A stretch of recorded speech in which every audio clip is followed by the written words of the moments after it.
नमस्कार. वैशूस किचनमध्ये आपल्या सर्वांचं खूप खूप मनापासून स्वागत आहे. आज आपण ना वाटणातली कढी बनवतो आहोत. खूप टेस्टी लागते आणि आता ह्या गरमीच्या सीझनमध्ये ना आपल्या शरीराला थंडावा देण्यासाठी आपण ताक किंवा कोणतेही ज्यूस वगैरे तर पितोच. पण अशा पद्धतीने जर कढीही बनवून जर पियालात ना तर तुमच्या शरीराला खरंच थंडावा मिळेल. आणि ही कढी जी असते ना ती जेव्हा गरम खाण्यापेक्षा ती जेवढी शिळी होते ना तेव्हा ती खायला खरंच खूप मजा येते. त्यामुळे तुम्ही पण नक्की ट्राय करा. त्यासाठी मिक्सरच्या भांड्यामध्ये मी घेतलेलं आहे ओलं खोबरं, त्याचबरोबर हिरवी मिरची आणि लसणाच्या पाकळ्या घेतलेल्या आहेत आणि जिरं टाकायला विसरली होती म्हणून थोडंसं फिरवून झाल्यानंतर जिरंही टाकलेलं आहे आणि त्यानंतर व्यवस्थित फिरवून घेतलेलं आहे मिक्सरमध्ये.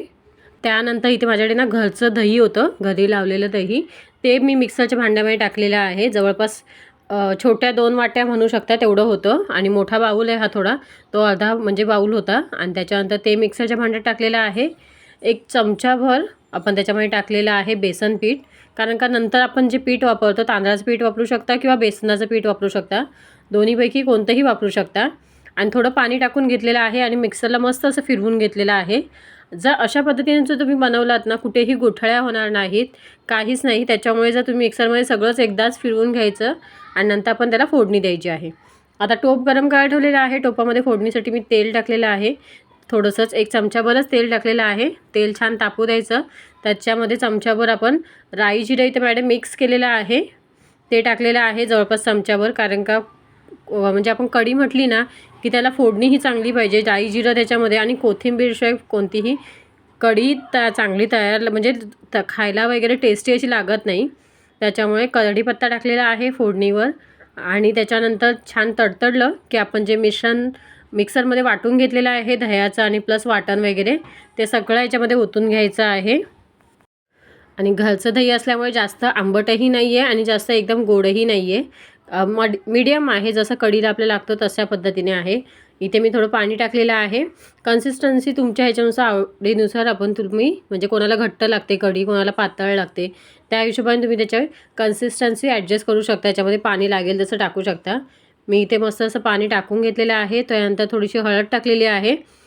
कढी तुम्ही व्हाईटही खाऊ शकता बिना पाण्याची, म्हणजे हळदीची बिना पाण्याची नाही सॉरी, बिना हळदीची ही व्हाईट वगैरे खाल्ली जाते कढी, तशीही पाहिजे तर खाऊ शकता. मी इथे हळद टाकलेली आहे जेणेकरून छान त्याला कलर येतो.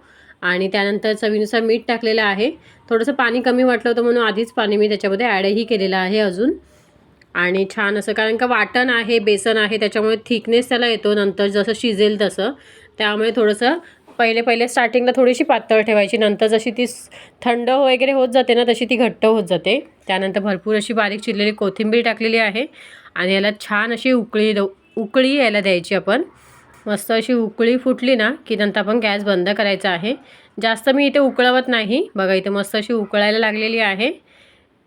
5 मिनटं आपण ठेवायची, त्यानंतर आपण गॅस बंद करायचं. कोणाकोणाला गरम गरम कढी आवडते, कोणाकोणाला थंड आवडते. तुम्ही जशी फ्रीजमधली वगैरे खाता ना तशीही छान लागते कढी, किंवा शिळीही खूप भारी लागते. तुम्ही नक्की ट्राय करून बघा.